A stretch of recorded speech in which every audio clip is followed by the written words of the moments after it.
This is the Take a Chance boxed set, containing Chance Encounter, a prequel, Kiss a Girl in the Rain, Iris in Bloom, and Blueprint for a Kiss. Written by Nancy Warren.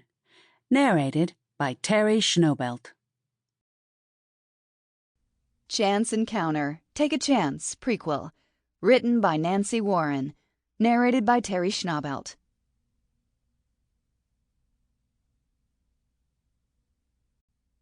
Chapter 1. June 1976. On the Greyhound bus heading from California to Oregon. Daphne Nagel was making a list. As the Greyhound bus rolled north and California sunshine gave way to darkening skies and then drizzle, she passed the time writing in her neat, round handwriting all the things she could now call herself. Fallen woman. That topped the list. Such an old-fashioned term. Slut. Single mom. She tapped the end of her pen against the page, crossed that out neatly. On a fresh line, she wrote, Single, teenaged mom. A shiver of fear trembled through her, the way the wind was blowing through the trees on the side of the highway. She'd be 19 when her baby was born. Her hand slipped to where her waist used to be.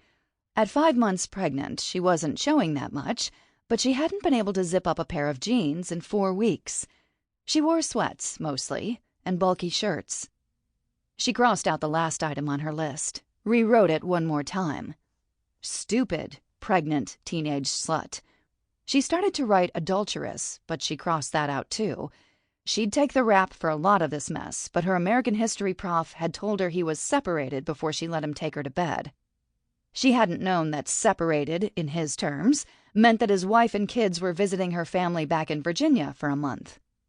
She let her head drop back on the padded seat. The bus changed gears and jolted slightly. He looked like Sidney Poitier, she thought.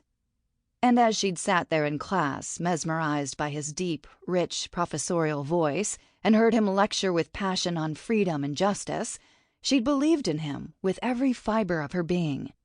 She worked harder in his class than any other, and when he'd asked her to help him research a book he was writing, she'd been thrilled. Naive fool. There was a young guy sitting in the seat across the aisle from hers. The bus wasn't very full, so the only people sharing seats were the ones traveling together. Everybody else got 2 seats to themselves. She'd noticed him checking her out as soon as he got on the bus a few towns back. He wasn't much older than she was, in his early 20s, probably. In a different time, she'd have flirted with him to pass the time. He looked cute, with curly hair that fell to his shoulders, hung... Sample complete. Ready to continue?